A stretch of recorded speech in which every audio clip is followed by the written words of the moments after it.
Mamie, Hmm. c'est quoi? Bah, où t'as trouvé ça, toi? Pourquoi t'as un scorpion? C'est ta papy. Il a ramené ça d'Algérie. C'est Algérie? Bah, bien sûr, quand il a fait la guerre.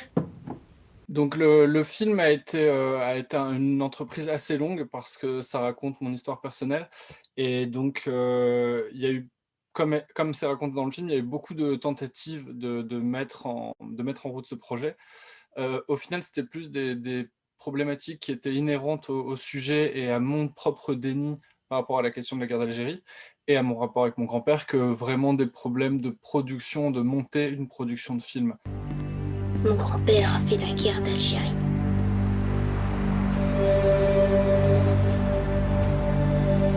Dans Souvenir, il y a 2 techniques d'animation, principales. Il y en a une que j'appelle carnet de vie, qui, on va dire, illustre un petit peu ma vie quotidienne et les recherches que j'ai fait autour de ce film et une autre que j'appelle plus cartoon, qui retranscrit beaucoup de choses différentes. À la base, elle retranscrit, la projection d'un enfant sur les souvenirs de son grand-père comme un peu un film d'aventure.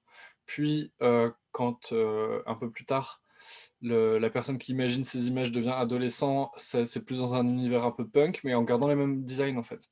Et les deux styles en fait vont se côtoyer durant tout le film. La partie cartoon, elle est faite en 2D, donc c'est avec un logiciel français qui s'appelle TV Paint. Et par contre, la partie carnet de vie, c'est un petit peu plus complexe, c'est un peu plus expérimental. Là, on est parti d'une base en 3D parce que j'ai une formation d'animateur 3D à la base.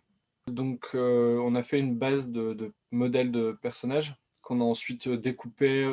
Enfin, on a rendu les éléments séparément, on les a découpés, on les a triturés, on a retimé chaque élément. Et ensuite, on a appliqué des effets dessus avec After Effects. Quelques années plus tard, quand j'ai commencé à faire des dessins animés, j'ai repensé à cette histoire de guerre d'Algérie et j'ai voulu en faire un film. Je crois que c'était surtout un prétexte pour me rapprocher de lui et pouvoir en parler. À la base, j'avais envie de faire un style graphique qui soit aussi beaucoup plus sobre. Je voulais faire quelque chose à la ligne claire avec juste une petite nuance de gris pour souligner quelques détails. Parce que je voulais que ce soit la parole qui prime, que ce soit le message qui prime, que ce soit l'idée et l'histoire qui prime. Et de parler de sentiments qui sont aussi profonds et aussi non définis. Enfin, en gros, je suis en train de tourner autour d'émotions qui sont pas vraiment définies, que je comprends pas moi-même.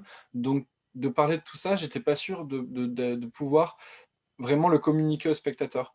Et je crois qu'un peu par peur de rater mon coup, je me suis embarqué dans quelque chose de plus en plus chargé graphiquement jusqu'à arriver au résultat là qui est extrêmement chargé, qui est un peu l'opposé de mon intention de départ.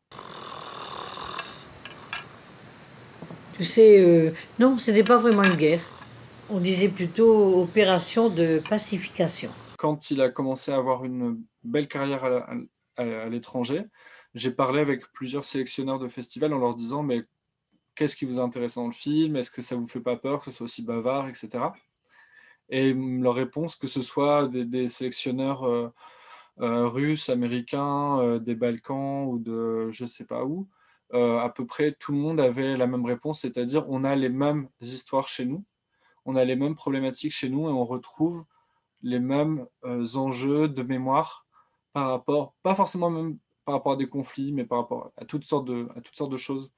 Et, euh, et je crois que ces problèmes mémoriels sont de tout temps, de toute génération, et ne concernent même pas que la guerre, ça peut être aussi sur d'autres sujets, bien entendu.